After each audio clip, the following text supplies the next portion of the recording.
నేడు అమరజీవి పొట్టి శ్రీరాములు గారి జయంతి సందర్భంగా వినుకొండ మాజీ శాసనసభ్యులు బొల్ల బ్రహ్మనాయుడు గారి ఆదేశాల మేరకు వినుకొండ నియోజకవర్గ వైఎస్ఆర్ కాంగ్రెస్ పార్టీ నాయకులు వినుకొండ వైఎస్ఆర్ కాంగ్రెస్ పార్టీ కార్యాలయంలో పొట్టి శ్రీరాములు గారి చిత్రపటానికి పూలమాలలు వేసి ఘనంగా నివాళులర్పించిన అనంతరం మాట్లాడుతూ ఆంధ్ర రాష్ట్ర సాధన కొరకు అమరణ నిరాహార దీక్ష చేసి ప్రాణత్యాగం చేసిన అమరజీవి మహాపురుషుడు పొట్టి శ్రీరాములు ఆంధ్రులకు ప్రాత స్మరణీయమని భాషా ప్రయుక్త రాష్ట్రాల ఏర్పాటుకు కారణభూతుడైన వాడని మహాత్మా గాంధీ బోధించిన సత్యం అహింస హరిజనోద్ధరణ అనే ఆశయాల కోసం జీవితాంతం కృషి చేసిన మహనీయుడు అమరజీవి పొట్టి శ్రీరాములు అని తెలిపారు. కార్యక్రమంలో వినుకొండ ప్రముఖ న్యాయవాది మరియు పల్నాడు జిల్లా అధికార ప్రతినిధి ఎంఎన్ ప్రసాద్, మాజీ market yard chairman Anji Reddy, Vinukonda మండలం జడ్పీటీసీ రాజేశ్వరరావు, కౌన్సిలర్లు మరియు వైఎస్ఆర్ కాంగ్రెస్ పార్టీ నాయకులు, కార్యకర్తలు, అభిమానులు పాల్గొన్నారు.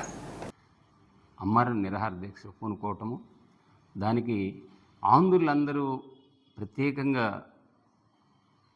కొంచెం భయంతో ఉన్న పరిస్థితుల్లో ఆయన భయాన్ని పారద్రోలి ఆంధ్రులంటే తక్కువగా చూసే రోజుల్లో మెడ్రాస్లో అమర నిరాహార దీక్ష చేసి ఈ రాష్ట్రం ఏర్పడటానికి ప్రధాన కారకులైనరు.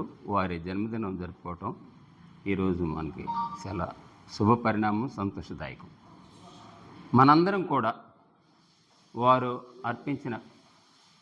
వారు చేసిన సేవలను దృష్టిలో పెట్టుకొని మనం వారు చూపిన అడుగుజాడల్లో నడుస్తూ ఈ రాష్ట్రానికి వైఎస్ఆర్ పార్టీ నేతృత్వంలో సామాన్యులకు ఎక్కువ మందికి న్యాయం జరిగేటట్టుగా చూడాలని కోరుకుంటూ మనందరం దీంట్లో పాత్రధారేందుకు మరొకసారి అందరిని అభినందిస్తూ సెలవు తీసుకుంటున్నాం.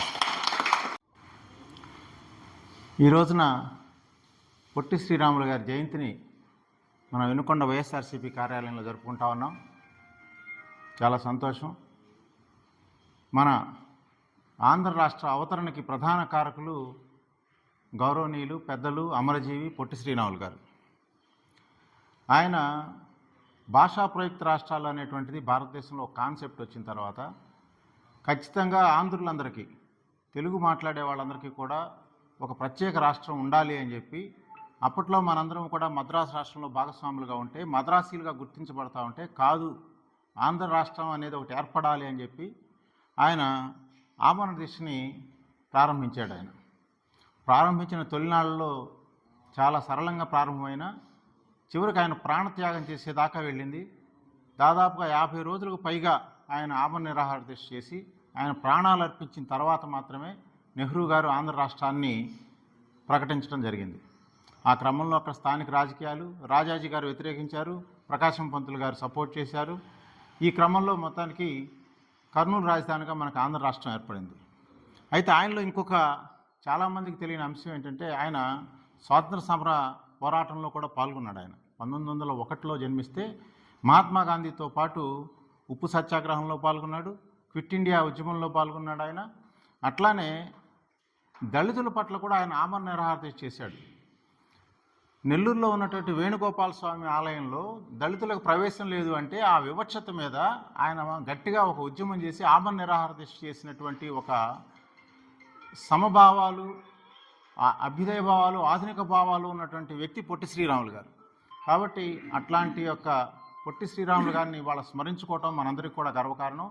ఆయన త్యాగాల రీత్యా, అట్లానే అనేక మంది త్యాగాల రీత్యా మనకి ఆంధ్ర రాష్ట్రం ఏర్పడింది. ఈ ఆంధ్ర రాష్ట్రాన్ని సర్వతోముఖాభివృద్ధితోటి మనందరం కూడా ముందుకు తీసుకెళ్లాలని చెప్పి సందర్భంగా కోరుతూ సెలవు తీసుకుంటాను.